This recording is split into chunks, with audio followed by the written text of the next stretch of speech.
한국? 저는 못 가요. 여기에 한국 비행을 거부하는 스페인 승무원이 있습니다. 그녀는 한국에 가는 것을 극도로 싫어하다 한국 비행에 탑승한 뒤에 충격을 받았다고 하는데요. 무슨 이유였는지 같이 사연을 들어보도록 하겠습니다. 안녕하세요. 저는 스페인에서 승무원으로 일하고 있는 엘레나 가르시아예요. 저는 항상 승무원이 되고 싶었죠. 이 꿈이 제 마음에 자리 잡은 순간을 정확히 기억해요. 8살 때였어요. 가족과 함께 마드리드에서 파리로 가는 비행기에 앉아 있었죠. 작은 타원형 창문 밖으로 하늘은 먹구름으로 어두웠어요. 갑자기 비행기가 떨어지며 비행기가 좌우로 심하게 흔들렸어요. 저는 손잡이를 너무 세게 잡아서 손마디가 하얗게 변했어요. 차가운 파도처럼 두려움이 밀려오면서 눈물이 고였어요. 그때 소피아를 만났어요. 그녀는 제 옆에 나타났어요.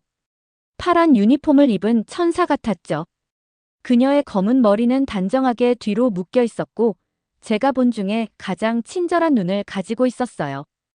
비행기가 환한 하늘을 통과하며 흔들리는 동안 소피아는 제 옆에 빈 좌석에 앉았어요. 안녕. 그녀가 말했어요. 그녀의 목소리는 고요한 물처럼 차분했어요. 내 이름은 소피아야. 너 이름은? 엘레나요. 저는 비행기가 다시 흔들릴 때 눈물을 참으려고 더듬거리며 대답했어요. 소피아는 부드럽게 제 손을 잡았어요. 엘레나, 비행기가 이렇게 춤을 출 때 내가 무슨 생각을 하는지 알아? 저는 말을 할 수 없어서 고개를 저었어요. 우리가 별들 사이를 날고 있다고 상상해. 그녀가 말했어요. 그녀가 말하면서 창밖을 가리켰어요. 구름 사이로 작은 빛들이 보였어요. 저 별들 보이니? 인사하려고 손 내밀고 있어. 왜인지 모르겠지만 그녀의 말에 제 두려움이 녹아내리기 시작했어요. 비행기는 여전히 흔들렸지만 이제 저는 마치 비디오 게임처럼 별에서 별로 뛰어다니는 상상을 했어요. 소피아는 그 흔들리는 여행 내내 저와 함께 있었어요. 그녀가 방문했던 다양한 나라들, 만났던 흥미로운 사람들, 그리고 구름 위 높은 곳에서 본 놀라운 것들에 대한 이야기를 들려주었어요. 파리에 안전하게 착륙했을 때 저는 결심을 했어요. 도시의 반짝이는 불빛을 바라보며 저 자신에게 속삭였어요. 언젠가 나도 소피아처럼 될 거야. 그리고 정확히 그렇게 되었어요. 학교를 마친 후 저는 스페인 최대 항공사에 입사했어요. 10년 동안 유럽과 대서양을 횡단하며 비행했어요. 저는 그 모든 순간을 사랑했어요.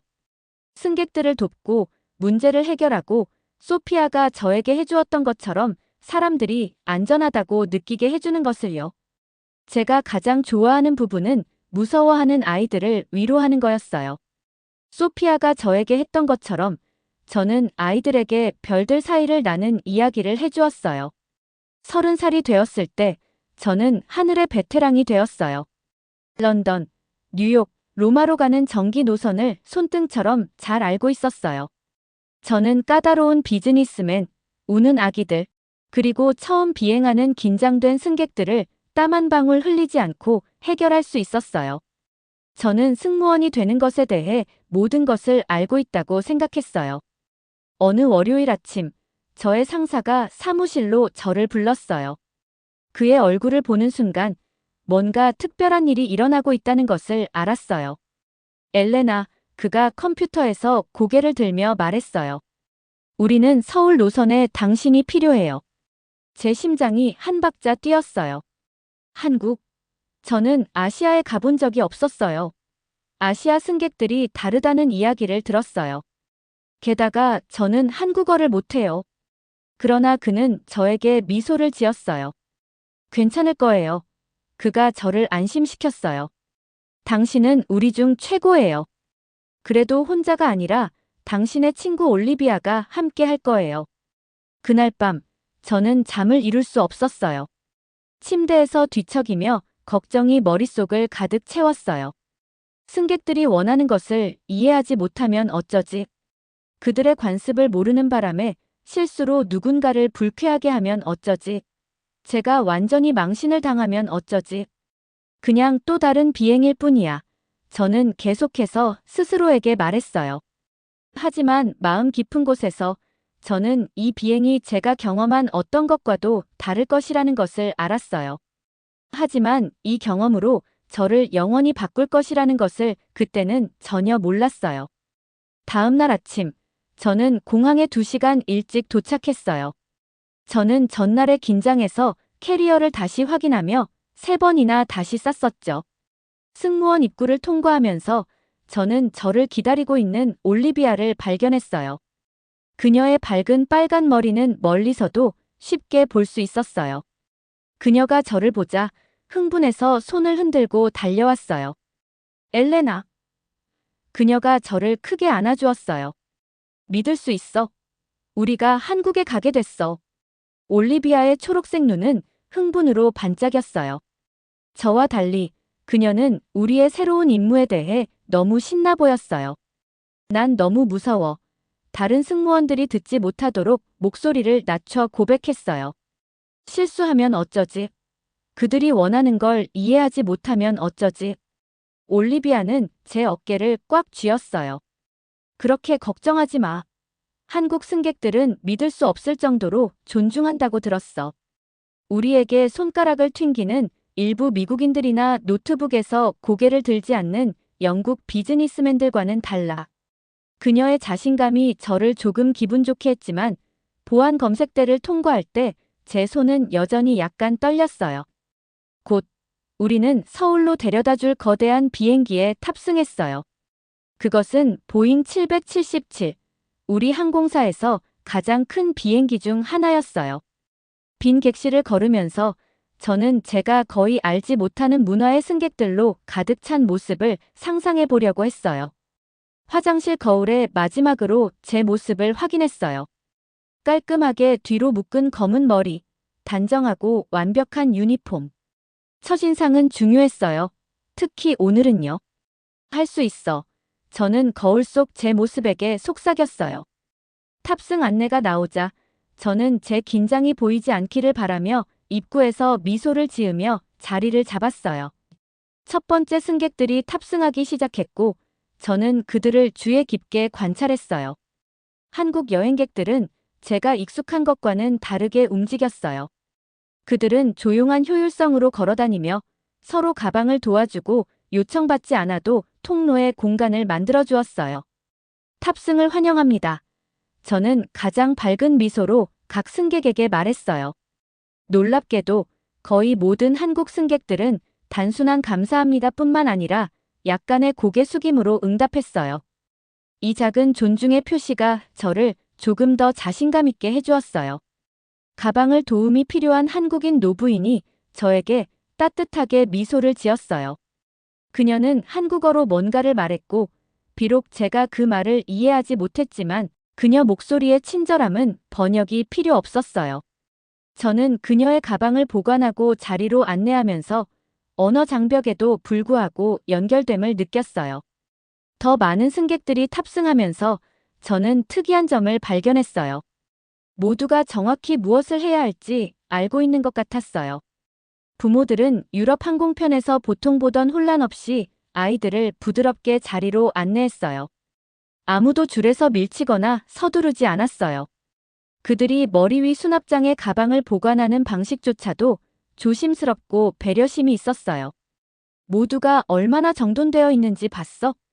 저는 조용한 순간에 올리비아에게 속삭였어요. 그녀는 열정적으로 고개를 끄덕였어요. 비행기는 빠르게 채워졌고 곧 이륙할 시간이 되었어요. 제가 안전 절차를 시연할 때 저는 한국 승객들이 얼마나 주의 깊게 보는지 알아차렸어요. 다른 노선에서 자주 보았던 것처럼 휴대폰을 가지고 놀거나 잡지를 넘기며 무시하는 사람이 없었어요. 순환 고도에 도달하고 기내식 서비스를 시작했을 때 저는 또 다른 놀라움을 발견했어요. 객실은 놀랄 만큼 깔끔하게 유지되었어요. 승객들은 자신의 구역을 깨끗하게 유지하고 사용하지 않을 때는 담요를 접고 심지어 쓰레기를 깔끔하게 모아서 우리에게 건네주었어요. 한 한국인 사업가가 실수로 트레이에 물을 흘렸어요. 제가 도울 수 있기 전에 그는 이미 자신의 냅킨으로 깨끗하게 닦고 물을 쏟은 것에 대해 죄송하다며 저에게 사과했어요. 첫 번째 휴식 시간 동안 올리비아와 저는 승무원 휴게실에 기진맥진하게 앉았어요. 그래도 저는 제 이전 두려움이 사라지기 시작하면서 그녀와 대화를 나눴어요. 한국 사람들은 배려심이 깊어. 우리를 하인처럼 대하지 않고 정말 정중한 것 같아. 올리비아가 안도의 한숨과 함께 신발을 벗으며 말했어요. 이런데 익숙해질 수 있을 것 같아. 새로운 임무에 대해 들은 이후 처음으로 저는 긴장을 풀기 시작했어요. 제 어깨가 풀리고 두려움 대신 작은 흥분의 불꽃이 타오르는 걸 느꼈어요. 아마도 이 예상치 못한 여정이 제가 생각했던 것만큼 어렵지 않을 것 같아요. 아마도 그것은 심지어 제 일에 대해 새로운 것을 가르쳐 줄 수도 있을 것 같았어요. 서울로 향하는 12시간 비행 중 6시간이 지났을 때 모든 것이 순조롭게 진행되고 있었어요. 기내식 서비스가 완료되었고 객실 조명이 어두워졌으며 많은 승객들이 영화를 보거나 평화롭게 잠들어 있었어요. 저는 이것이 제 경력 중 가장 쉬운 국제선 비행이 될 수도 있다고 막 생각하기 시작했어요. 그때 기장의 목소리가 기내 방송으로 들렸어요. 그의 톤이 저를 얼어붙게 했어요. 신사숙녀 여러분, 기장입니다. 그가 평소보다 긴장된 목소리로 말했어요. 곧 난기류가 올 예정입니다. 즉시 좌석으로 돌아가 안전벨트를 매주시기 바랍니다. 제 심장이 뛰었어요. 로드리게스 기장은 보통 매우 침착해요. 그가 걱정스럽게 들린다면 이것은 평범한 난기류가 아닐 거예요. 저는 빠르게 마지막 식사 카트를 고정시키며 모든 것이 단단히 잠겨 있는지 확인했어요. 올리비아와 저는 모든 승객들이 안전벨트를 매고 있는지 확인하기 위해 서둘러 움직이며 걱정스러운 눈빛을 교환했어요. 제가 점프시트에 간신히 도착했을 때 비행기가 갑자기 아래로 떨어졌어요. 마치 첫 번째 큰 언덕을 내려가는 롤러코스터처럼요. 몇몇 승객들이 숨을 들이켰어요. 저는 안전벨트를 꽉 잡았어요. 그 다음에 일어난 일은 제가 10년 비행 경력 동안 경험한 어떤 난기류와도 달랐어요. 비행기가 격렬하게 좌우로 흔들렸어요. 마치 우리가 세탁기 안에 있는 것처럼 모든 방향으로 던져지는 느낌이었어요. 우리의 조심스러운 준비에도 불구하고 머리 위 수납장에서 물건들이 떨어졌어요. 물병이 통로를 따라 굴러가며 물이 튀었어요. 번개가 순간적으로 객실을 밝혔고 공포로 일그러진 얼굴들이 드러났어요. 천둥이 너무 크게 울려 비행기 전체가 흔들리는 것 같았어요. 비가 창문에 분노한 주먹처럼 세게 두드렸어요. 괜찮아. 저는 침착하려고 노력하며 스스로에게 속삭였어요. 그냥 날씨일 뿐이야. 비행기는 이런 상황을 위해 설계되었어. 하지만 스스로를 안심시키려 하면서도 저는 이것이 평범한 난기류가 아니라는 것을 알 수 있었어요. 비행기는 강력한 기류와 싸우면서 흔들리고 신음했어요. 그때 저는 놀라운 것을 발견했어요. 몇몇 승객들, 주로 서양 관광객들은 소리를 지르거나 손마디가 하얗게 변할 정도로 팔걸이를 꽉 쥐고 있었어요. 하지만 한국 승객들은 놀랍게도 침착함을 유지했어요. 5살 정도밖에 안 되는 어린 소년이 무서워서 울기 시작했어요. 그는 자신도 두려워 보이는 어머니와 함께 앉아 있었어요. 제가 도우려고 안전벨트를 풀기도 전에 예상치 못한 일이 일어났어요. 옆자리에 한국인 여성이 부드럽게 아이의 어깨에 담요를 둘렀어요. 그녀는 한국어로 부드럽게 말했고 그녀의 목소리는 음악처럼 달래는 소리였어요. 작은 소녀는 커다란 눈으로 그녀를 올려다보며 그녀의 말을 들으면서 울음을 잠재웠어요. 다른 줄에서 한 노인이 난기류가 일어났을 때 책을 떨어뜨렸어요. 사진들이 쏟아졌어요. 보아하니 가족 사진들이었어요. 하지만 이 소중한 추억들을 잡으려고 손을 뻗는 대신 그는 자리에 안전벨트를 단단히 매고 있었어요. 안전이 우선이었어요. 사진들은 기다릴 수 있었어요. 비행기가 다시 격렬하게 흔들렸고 제대로 고정되지 않은 음료 카트가 풀려났어요. 그것이 위험하게 통로를 따라 굴러가기 시작했어요. 승무원 중 누구도 반응하기 전에 서로 다른 줄에 앉아있던 3명의 한국인 남성들이 침착하게 함께 카트를 잡아 고정했어요. 그들은 당황하지 않았고 소리 지르지 않았어요. 난기류는 오랫동안 지속되었어요. 비행 시간으로는 영원과도 같았어요. 제 손은 좌석을 꽉 잡느라 아팠고 제 유니폼은 긴장된 땀으로 축축했어요. 마침내 비행기가 더 잔잔한 공기를 통과했을 때 객실의 안도감이 같이 느껴졌어요. 기장의 목소리가 다시 기내 방송으로 나왔어요. 이번에는 훨씬 더 편안하게요. 신사숙녀 여러분, 비행기가 난기류를 안전하게 통과했습니다. 다만 안전을 위해서는 안전벨트를 계속 착용하시는 것을 권장합니다. 우리가 서비스를 재개했을 때 놀라운 일이 일어났어요. 한국 승객들은 진정한 걱정이 담긴 눈으로 우리에게 감사를 표했어요. 괜찮으세요? 깔끔한 회색 정장을 입은 사업가가 저에게 물었어요. 그의 눈은 제 안녕에 대한 걱정으로 가득 차 있었어요. 많이 피곤하시겠네요. 나이 든 여성이 올리비아에게 말하며 자신의 가방에서 초콜릿을 건네주었어요. 저는 놀랐어요. 제 비행 경력 내내 저는 위기 상황에서 승무원에게 걱정을 표현하는 승객들을 경험한 적이 없었어요. 보통은 서비스 지연에 대한 불평이나 보상 요구뿐이었어요. 작은 간식 서비스 후 쓰레기를 수거했을 때 저는 각 구역이 완벽하게 깔끔하게 정리되어 있는 것을 발견했어요. 트레이는 깔끔하게 쌓여 있었고 쓰레기는 정리되어 있었으며 좌석 포켓에 아무것도 밀어 넣지 않았어요. 모두 우리가 요청하지 않아도요. 이런 건 본 적이 없어. 올리비아가 다음 서비스를 준비하면서 저에게 속삭였어요. 마치 그들이 우리의 일을 도와주는 것 같아. 저는 예상치 못한 눈물을 참으려고 노력하며 고개를 끄덕였어요. 제 경력 중 가장 무서운 비행 중 하나에서 저는 아름다운 무언가를 목격했어요. 요청받지 않고도 서로를 돌보는 낯선 사람들의 공동체요. 밖의 폭풍은 무서웠지만 그 폭풍 속에서 객실 안에서 본 것이 저를 영원히 바꿔놓았어요. 난기류가 지나간 후 비행의 나머지 부분은 평화로운 리듬으로 정착됐어요. 서울에 착륙하기까지 약 3시간이 남은 상태에서 올리비아와 저는 승무원 휴게실에서 휴식을 취할 기회를 얻었어요.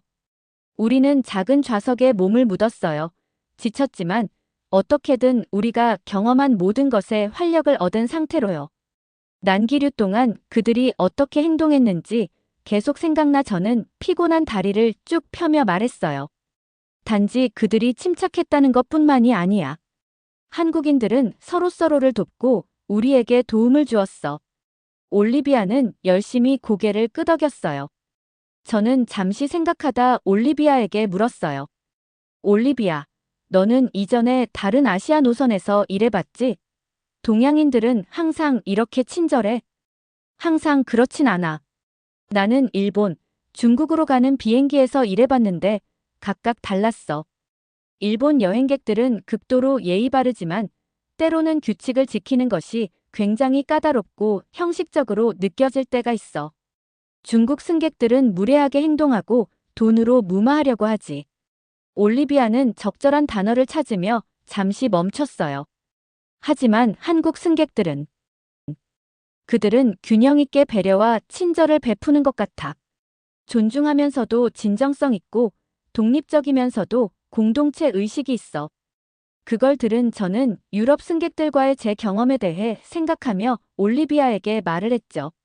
스페인 여행객들은 따뜻하고 친근하지만 약간 혼란스러울 수 있어.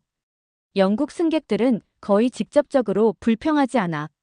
그러나 그들은 나중에 항공사에 편지를 보낼 테지. 독일인들은 효율적이지만 차갑게 느껴질 수 있어.